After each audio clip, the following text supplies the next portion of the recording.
Of 10 units and see how it is going to react.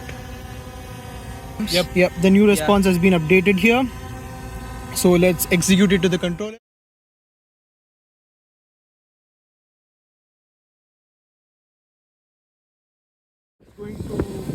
And then it is pitching in the forward direction. And then it is moving in the right side direction.